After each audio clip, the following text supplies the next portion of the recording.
'Tis the season for increase of domestic abuse. So, it's always interesting how Christmas time is actually there's a remarkable increase in domestic abuse. I think a lot of that is because we're busy. I think a lot of childhood stuff comes up, and anytime we're pressed together and in stress, things come out that are there, but they come out a little bit stronger. So it can be very interesting to see what happens if squeezing the lemon makes lemonade or squeezing the lemon makes something else. So this podcast is about awareness. So we're going to get some awareness. This is also a really great podcast to give to somebody else that you may think may be in a domestic abuse situation, because most of us in domestic abuse situations don't even know it. And so it's really nice to have some awareness and some personal story within it. So that will help too.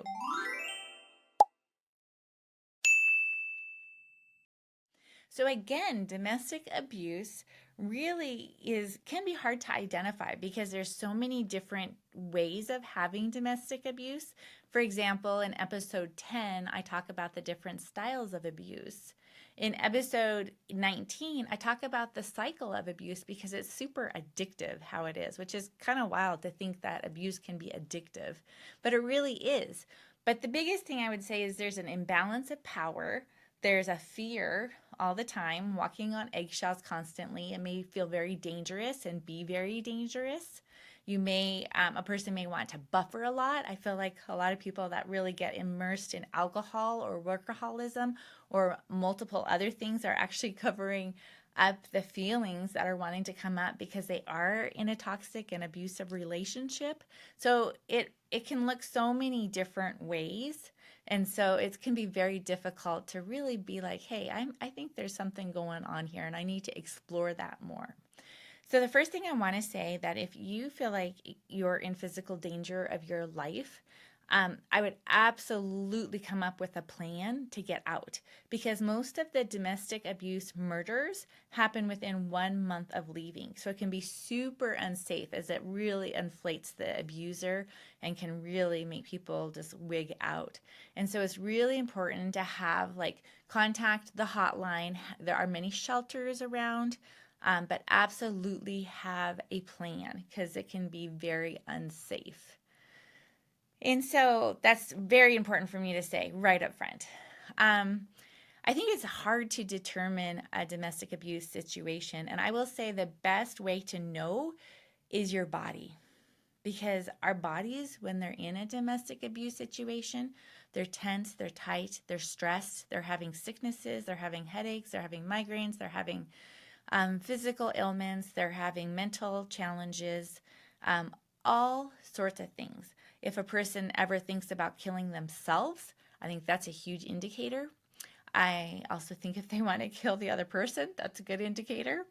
And I think if they're having some mental challenges, that's a good indicator. And that was my flavor of domestic abuse, how it was coming out. Also, I had a lot of physical challenges, a lot of health issues, which is really interesting because I'm really healthy now, but it was constant taxing my immune system and my body and creating all sorts of symptoms with pain in my body and then autoimmune disorders and all sorts of stuff. So our bodies, I feel like, are the best way to be like, hey, something's wrong, something's off, and I need to investigate this. And then, it's interesting how a lot of us can tolerate bad behavior. I know I recently did a story about how, in my previous marriage, it was an example of when I was having my first baby. And my husband at the time decided, I was in serious labor, but he had to finish the chapter in his book. He had to take a shower, get ready. And by the time I got to the hospital, I was like 6, and it did not take long to have the baby. That sort of thing, I could say, oh my goodness, that was so awful. But the truth is, what was I doing tolerating bad behavior? What was up with me? And so I think the biggest thing is if we're overly kind, if we're having these belief systems that are getting us into trouble, really to investigate that. So in the first 10 podcasts, I talk about the 8 reasons why I was in a domestic abuse situation and didn't even know it, and basically the different reasons why I was in it.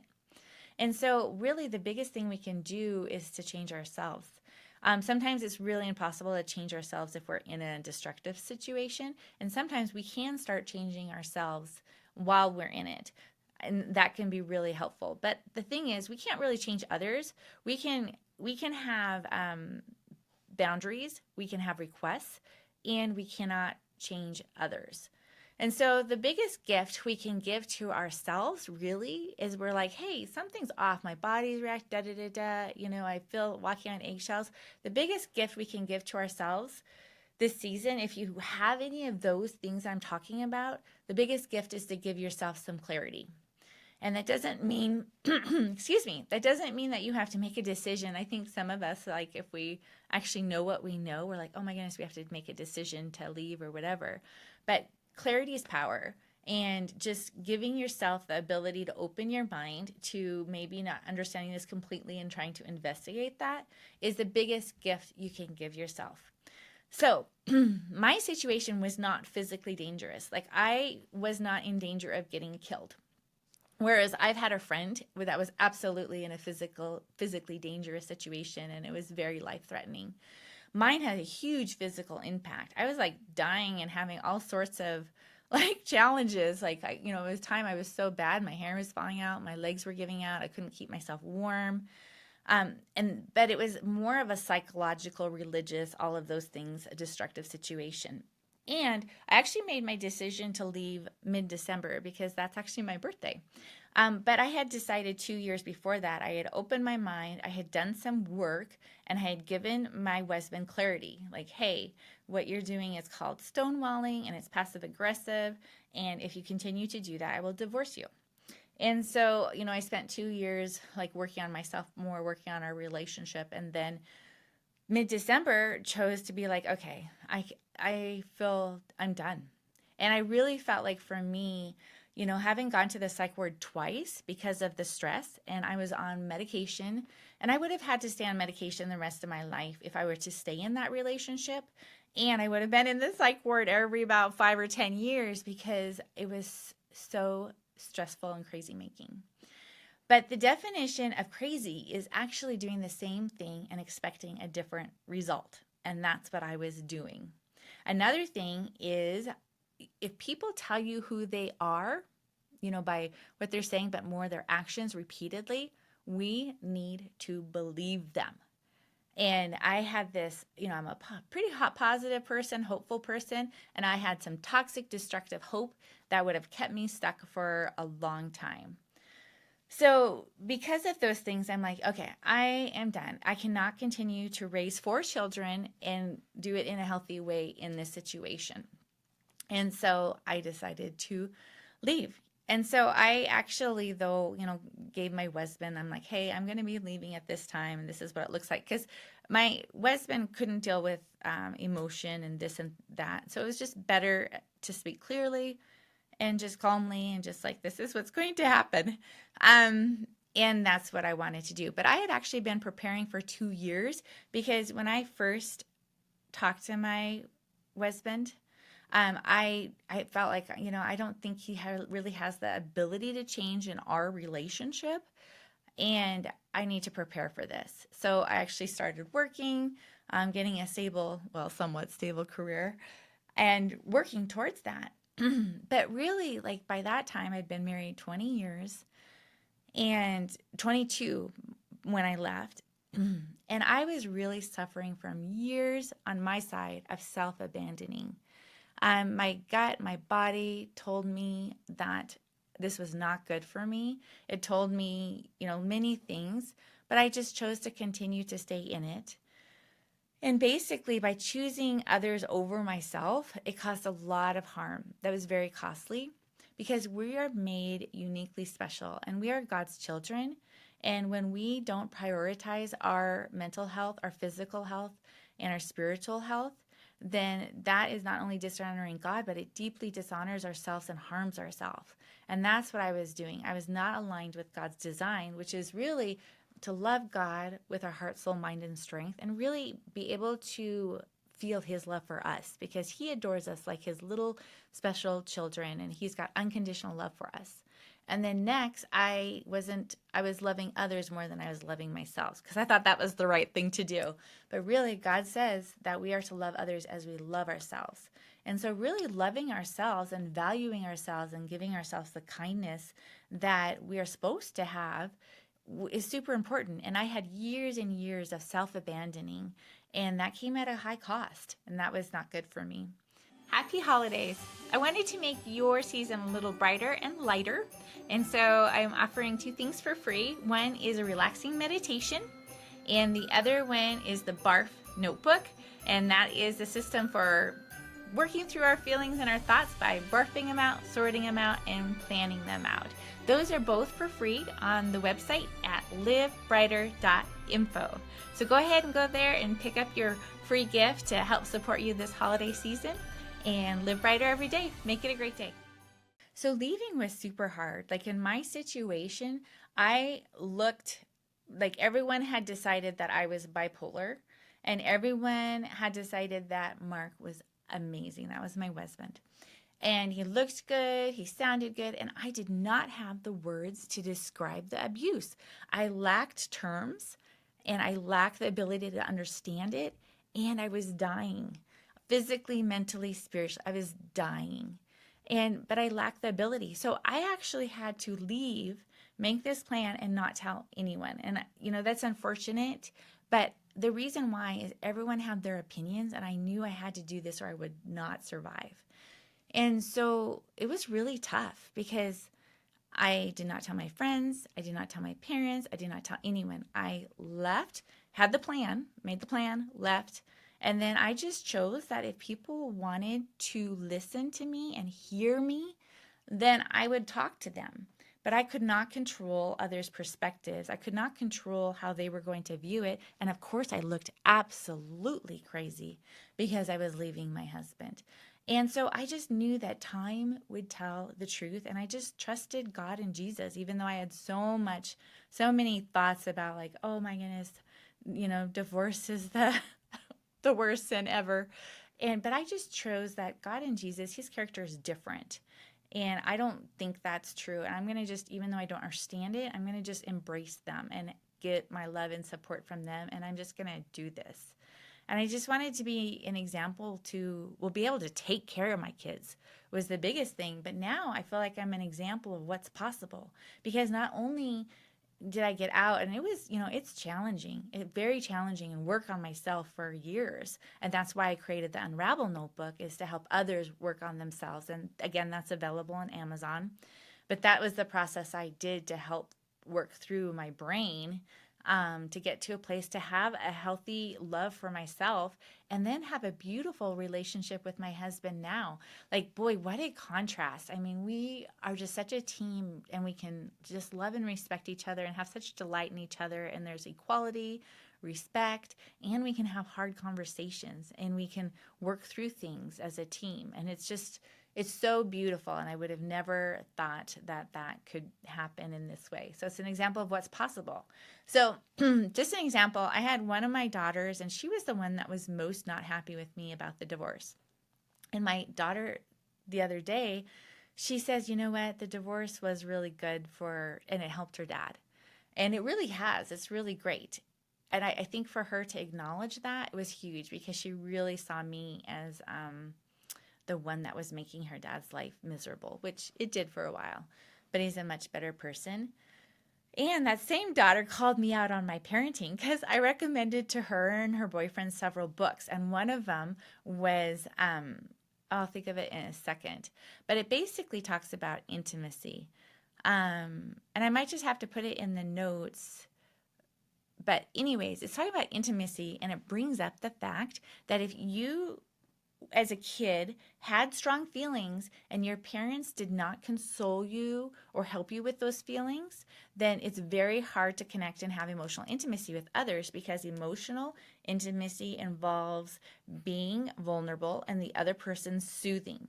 And that's what creates intimacy. So she totally called me out and said, you know what, because she had strong emotions. She was my spicy girl. She had strong emotions, and I would just send her to her room until she could come out and all of that, and that was not helping her. And the book's called How We Love, by the way. Super great book. And she called me out, and I'm like, you know what? You are so right. I did not soothe you when you guys were hurting, and I am so sorry. And I did not have the emotional bandwidth to do that. And I can see how that would be really harmful. And so, it's so good because I have allowed my kids to bring up things, and just I want them to have a space, to bring up things and their interpretation of their childhood and their interpretation of things, and to have those open dialogues, because I do want to work through those things.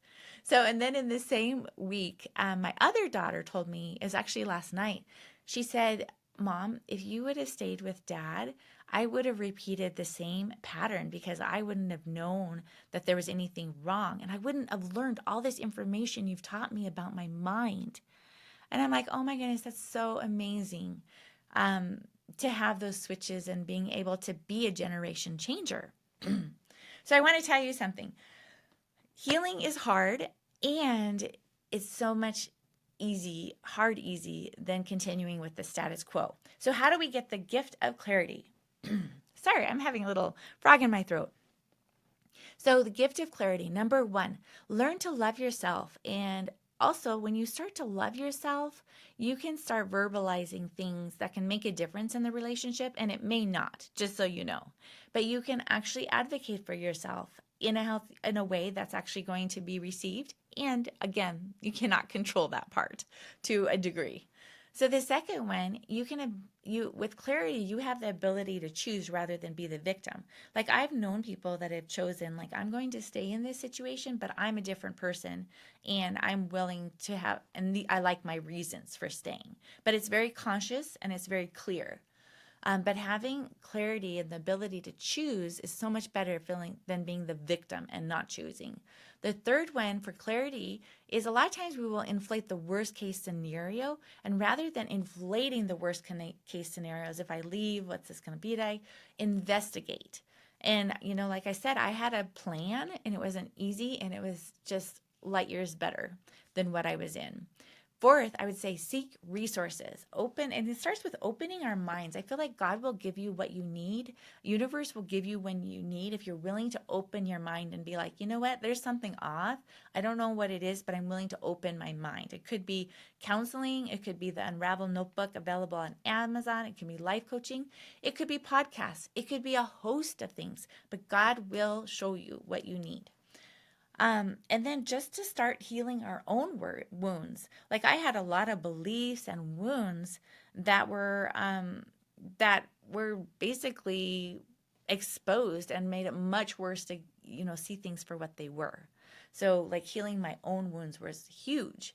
And then also, none of this can really happen. I'll be honest, none of this can happen if we don't make space for ourselves. If we don't make space for our healing work, if we don't take the time to investigate, to listen, to get quiet with ourselves, to be honest with ourselves.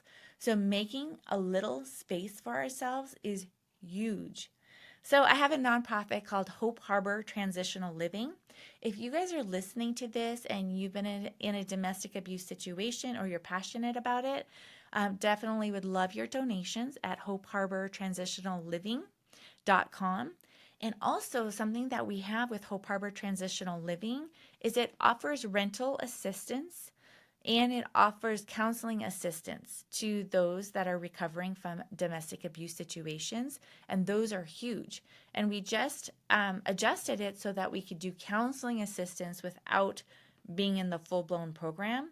And I'm just so happy. And there's like basically a matching of up to $200 a month to be able to do that. And so if anyone thinks like, I don't have the time or the money, there's another opportunity. So Hope Harbor Transitional Living.com, and look into that. So again, if you know somebody in a domestic abuse situation that you may want to pass this along. And right now, I just want you to just take a deep breath in and breathe out slowly. It's always good to do this in the holidays. And then take another belly breath in and breathe out slowly. If there's something that came to mind in this podcast, set that aside and do a little bit more work on that, writing about it. Jesus came to be peace on earth and goodwill to men. And the best peace we can have on earth is the peace in our own hearts. And that is the gift of clarity. I believe in you. I believe in us. Make it a great holiday season and grow 1% at a time.